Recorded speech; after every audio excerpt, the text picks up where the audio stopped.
देखो लिखा है ना इस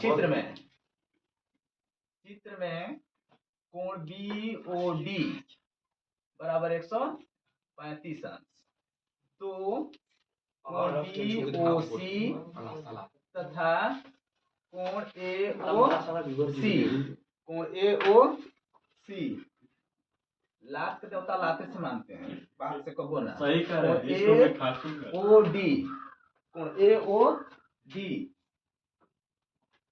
ज्ञात कीजिए। क्या कीजिए? ज्ञात कीजिए। ठीक है ना। चित्र में कह रहा है कि ऐसे तुम लोगों का फिगर दे दिया है, ठीक है। चित्र कह रहा है तो यहाँ पर लिखा है 135 अंश, यहाँ पर लिख दिया है बी, यहाँ पर रख दिया है ए, यहाँ पर रख दिया है डी, यहाँ पर रख दिया है सी। कह रहा है किसका किसका वैल्यू पूछ रहा है। तो वैल्यू तुम लोगों हम लोग से पूछ रहा है यहाँ का और यहाँ का, यानी यहाँ पर बीच में लिखा है ओ। क्या लिखा है? ओ। तो पूछा क्या? हल डाल लेंगे सबसे पहले हल। तो कोण बी ओ डी बराबर 135 अंश से दिया है। तो कोण बी ओ सी, कोण ए ओ सी, कोण ए ओ डी बराबर क्वेश्चन मार्क।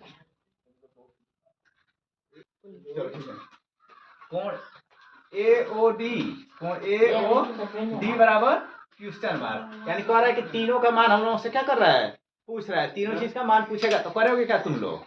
करेंगे क्या? सबसे पहले हम लोग लिखेंगे कि कोण। देखो पहले कोई भी लाइन आ जाए, ये लाइन रहे यहाँ से यहाँ तक 180 अंश, यहाँ से यहाँ तक 180 अंश, चाहे जैसे भी लाइन लिख सकते हैं। यहाँ से यहाँ 180 अंश, हम ये लाइन ले रहे हैं। कौन वाली?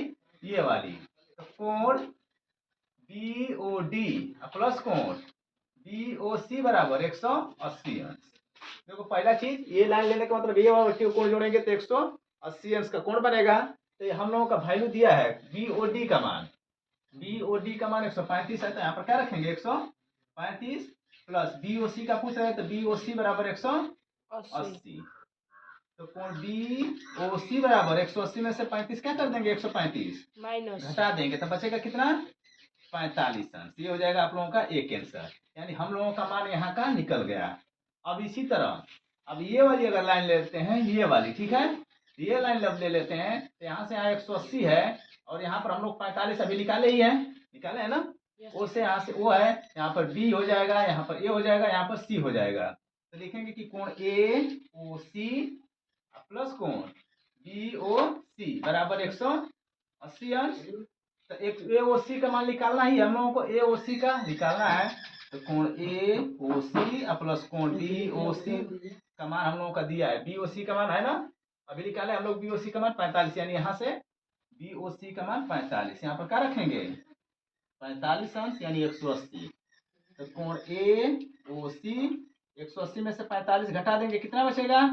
135 अंश। देखो सीधी सी बात, मैडम पूरा क्वेश्चन बता रहे हैं, ठीक है। तो होता है कि दो अगर तिर्यक रेखाओं को, अगर दो रेखा, जैसे यहाँ पर कैसे 45 आया, यहाँ पर 135, इसके सामने 135 आ गया ना, इसके सामने भी 45 आएगा। तो इसका फार्मूला होता है कि अगर दो तिर्यक रेखा हो, दो तिर्यक रेखा एक दूसरे को अगर प्रतिच्छेद कर रही है तो सम्मुख कोण क्या होते हैं? बराबर, यानी उसके सामने का कोण हमेशा बराबर। दो तिर्यक रेखाओं जब एक दूसरे को प्रतिच्छेद करती हैं तो सम्मुख कोण बराबर होता है। उस पर एक दो लाइन में लग जाएगा सवाल, लेकिन हम सोच रहे हैं पूरा क्वेश्चन ही बता दें, ठीक है। इसीलिए तुम लोगों को पूरा बता दे रहे हैं कि आगे क्लास में अच्छे से लगा पाओगे। तो दो सम्मुख रेखाओं को, दो तिर्यक रेखा एक दूसरे को जब प्रतिच्छेद करती है, दो रेखा एक दूसरे को प्रतिच्छेद करती हैं तो सम्मुख कोण बराबर होते हैं, उस पर भी होता है। अब बच्चा यहाँ का निकल गया, हम लोग को ये चाहिए। इन दोनों को ले लेते हैं। तो कोण ए ओ डी प्लस कोण बी ओ डी बराबर 180 अंश। ए ओ डी का तो निकालना है, तो ए ओ डी नहीं पता है, बी ओ डी का मान हम लोगों का पता है कितना? 135 अंश। तो 180 तो कोण ए ओ डी बराबर 180 में से 135 क्या कर देंगे? माइनस कर देंगे। देखो पहले लिए थे ए ओ डी, यानी ये वाला कोण का पता नहीं, इसका निकालना ही है। बी ओ डी 135 दिया है तो 135 रख देंगे, ठीक है। ये प्लस में है, इधर चला जाएगा तो किस में हो जाएगा? माइनस में। प्लस में है तो माइनस में, माइनस में है तो प्लस में, गुणा है तो भाग में है तो गुणा में, यानी क्रॉस में। अगर इधर डिवाइड में है तो इधर मल्टीप्लाई में, इधर मल्टीप्लाई में है तो इधर डिवाइड में, ठीक है। ये माइनस करेंगे यानी घटा लेंगे तो कितना बचेगा? 180 में से 135 घटाएंगे तो 45 अंश बचेगा। तीन क्वेश्चन हम लोग का आ गया। अगर एक अलग अलग यहाँ है और यहाँ न लिख करके आंसर एक जगह लिखना चाहेंगे तो लिखेंगे कोण ए ओ सी, ए ओ सी बराबर 135 अंश AOD बराबर 45 अंश और BOC बराबर 45 अंश, तीनों एक साथ। ठीक है, ये हो जाएगा हम लोगों का आंसर।